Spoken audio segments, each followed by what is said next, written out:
এই 100% কার্যকারী পদ্ধতিটা যদি আপনারা ফলো করেন তাহলে সত্যি সত্যি 1 বছর পর্যন্ত কাঁঠালের বীজগুলো সংরক্ষণ করে রাখতে পারবেন, সারা বছর জুড়ে খেতে পারবেন।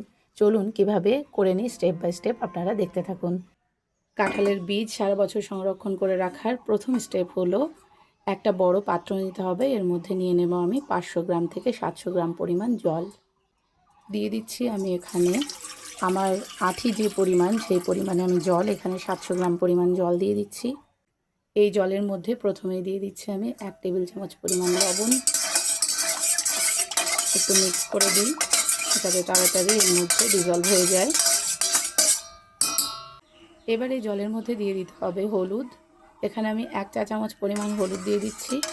আপনারা ভিডিওটি একটু স্কিপ করবেন না, সব শেষে আছে গুরুত্বপূর্ণ একটা টিপস। সেই টিপসটা না মেনে চললে কিন্তু সারা বছর এভাবে আঁঠিগুলো সংরক্ষণ করে রাখা যাবে না। এটাকেও ভালো করে মিক্স করে দিলাম। একটু ফুটে উঠলে এর মধ্যে দিয়ে দেবো আমি কাঁঠালের পরিষ্কার করে নেওয়া আঁঠিগুলো। জলটাকে ঢেকে দিচ্ছি যাতে তাড়াতাড়ি ফুটে ওঠে আর একটু গ্যাস সাশ্রয় করা যায়। ঢেকে দিয়েছিলাম তাই জলটা তাড়াতাড়ি ফুটে উঠেছে, এই দেখুন। এবার এর মধ্যে দিয়ে দেবো আমি পরিষ্কার করে নেওয়া কাঁঠালের বীজ বা দানাগুলো।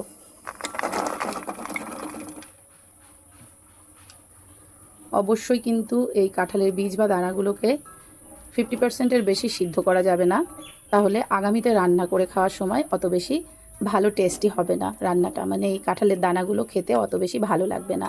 অলরেডি যদি আমরা অনেকটা বেশি কুক করে রাখি সেক্ষেত্রে খেতে ভালো লাগবে না আগামীতে, তাই আমি এগুলোকে মোটামুটি 50% পর্যন্তই সিদ্ধ করে নেব। এবার আবার ঢাকা দিয়ে দিলাম। এইভাবে থাকবে মোটামুটি 50% সিদ্ধ হওয়া পর্যন্ত, যতক্ষণ লাগে 10 মিনিট, 5 মিনিট, 15 মিনিট, ততক্ষণ পর্যন্ত আমাদের অপেক্ষা করতে হবে।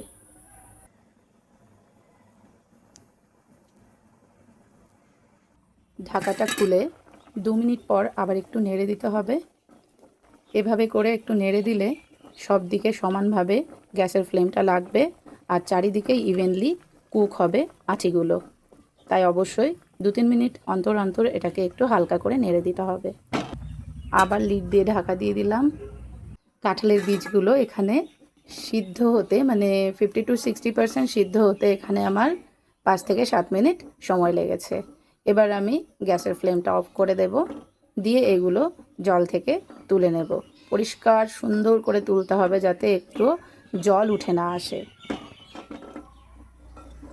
তুলে নিচ্ছি এইভাবে জল ঝরিয়ে। কাঁচা অবস্থায় আমরা যদি কাঁঠালের আঁঠি বা বীজ সংরক্ষণ করে রাখি সেক্ষেত্রে ফ্রিজে রেখে দিলে জল ধরে যাওয়ার একটা সম্ভাবনা রয়ে যায়, আর জল ধরে গেলে আপনারা সবাই জানেন কাঁঠালের আঁঠি সিদ্ধ হতে চায় না। আপনারা ঠিক এই পদ্ধতিতে কাঁঠালের বীজ সংরক্ষণ করে রাখবেন, দেখবেন আমার কথা একদম 100-100 কার্যকারী হবে এবং এটা ভীষণ উপকারী একটা টিপস। সব বীজগুলো তুলে নিলাম।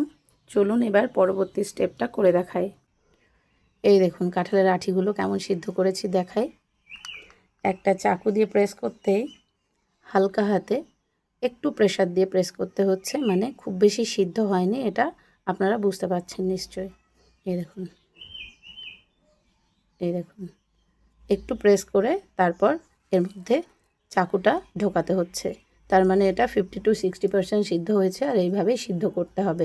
এবার এরকম একটা ছড়ানো পাত্র নিয়ে নিয়েছি, এই পাত্রের মধ্যে কাঁঠালের বীজগুলো দিয়ে দিতে হবে।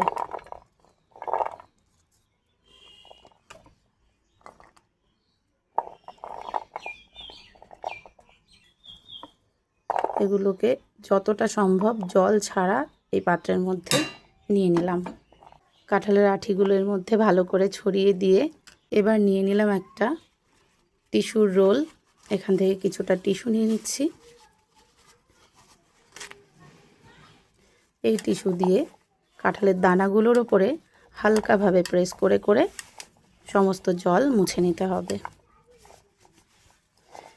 এই স্টেপগুলো কিন্তু ভীষণ গুরুত্বপূর্ণ, আর সেই গুরুত্বপূর্ণ টিপস শেষে বলবো বলেছিলাম, এটাই হলো সেই গুরুত্বপূর্ণ টিপস। অবশ্যই এরকম টিস্যু দিয়ে মুছে ফ্যানের নিচে দিয়ে শুকিয়ে নিতে হবে আঁঠিগুলোকে, যাতে এর মধ্যে একটুও জলীয় অংশ না থাকে। এই দেখুন ঠিক এইভাবে আঁঠি থেকে এক্সট্রা ময়েশ্চার সেগুলো আমি তুলে নেব এই টিস্যু দিয়ে। এবারে আঁঠিগুলোকে আমি ফ্যানের বাতাসে রেখে দেবো মোটামুটি 10 থেকে 15 মিনিট। তাহলে এর মধ্যে যে এক্সট্রা জল থাকবে সেটাও শুকিয়ে যাবে। ফ্যানের নিচে রেখে দিয়েছিলাম, নিয়ে চলে এলাম বন্ধুরা 15 মিনিট পর। দেখুন আর একটু কিন্তু কোনো জলীয় অংশ নেই এই কাঁঠালের দানাগুলোর মধ্যে। এবার করে নেব ফাইনাল স্টেপ। এর জন্য এটাকে সাইড করে দিচ্ছি আর নিয়ে নিলাম এরকম একটা জিপলক প্যাকেট। এই জিপলক প্যাকেটের মধ্যে কাঁঠালের দানাগুলো ভরে নিতে হবে। পরিষ্কার একটা জিপলক প্যাকেট নিয়ে নেবেন আপনারা।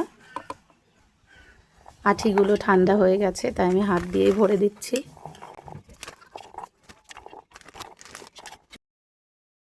আপনাদের যদি এই ভিডিওটা বিন্দু মাত্র ভালো লেগে থাকে তাহলে একটা লাইক দিয়ে অবশ্যই বেশি বেশি করে শেয়ার করে দেবেন।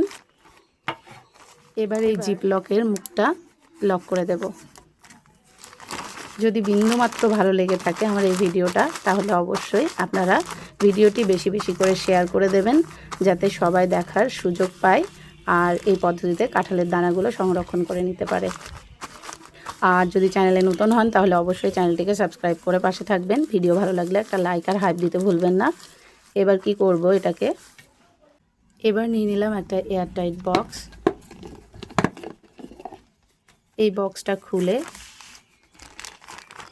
এইভাবে কাঁঠালের আঠির যে জিপলক প্যাকেটটা ওটা এরকম ছোট করে এই বক্সের মধ্যে এইভাবে রেখে দিতে হবে। ঠিক এইভাবে রেখে দিতে হবে। তারপর মুখটা আটকে দিলাম।